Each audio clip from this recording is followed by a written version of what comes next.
स्वर्ग में भ्रमण कर रहे नारद जी ये देखकर बड़े हैरान थे कि धरती पर वो लोग तो बहुत खुश हैं जो धन के पीछे भागते हैं और वे लोग बड़े दुखी हैं जो भगवान की भक्ति करते हैं।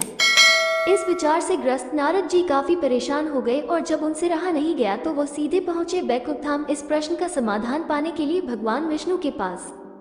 नारद जी जैसे ही भगवान विष्णु जी के धाम पहुंचे, भगवान विष्णु उनके मन की बात पहले से जानते थे।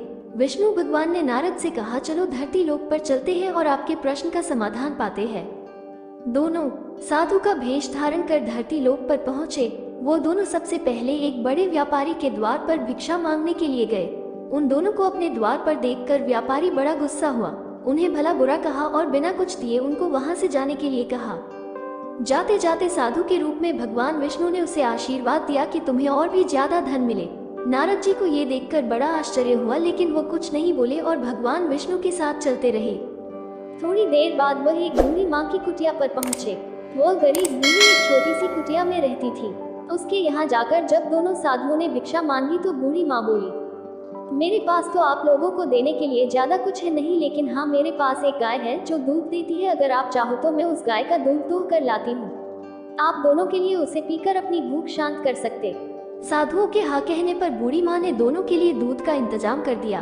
खुश होकर साधु के भेष में विष्णु भगवान ने जब बूढ़ी से कहा कि बताओ तुम्हें क्या चाहिए, तो बूढ़ी माँ ने कहा कि मुझे कुछ भी नहीं चाहिए, बस आप आशीर्वाद दीजिए, मेरे लिए इतना काफी है। आशीर्वाद देकर दोनों साधु वहां से जाने लगे। तब जाते जाते विष्णु भगवान ने बूढ़ी माँ से कहा कि तुम्हारी गाय कुछ दिनों में मरने वाली है।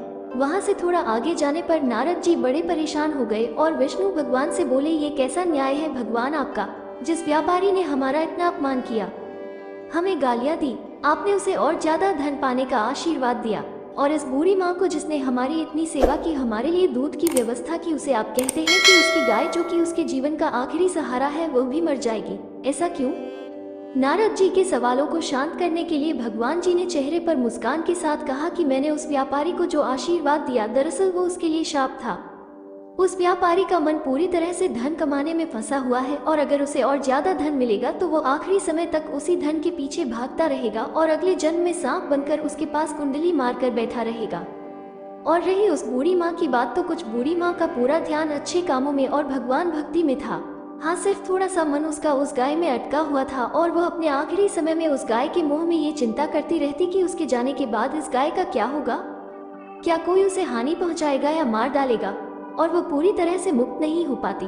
बस यही कारण था कि मैं चाहता हूँ कि आखिरी समय में उसका ध्यान पूरी तरह मेरी तरफ रहे, ना कि इस गाय की तरफ। भगवान विष्णु के समझाने के बाद और इस पूरी घटना के बाद नारद जी का मन पूरी तरह से शांत हो गया और वह खुशी खुशी स्वर्गलोक लौट गए। दोस्तों, छोटी सी ये कहानी हमें कहती है कि हमें अपना जीवन अच्छे कामों में समर्पित करना चाहिए, ताकि अंत के समय में भी हम अच्छे कामों के बारे में सोचें और भगवान के बारे में सोचें और इस जन्म मरण के बंधन से मुक्त हो सके।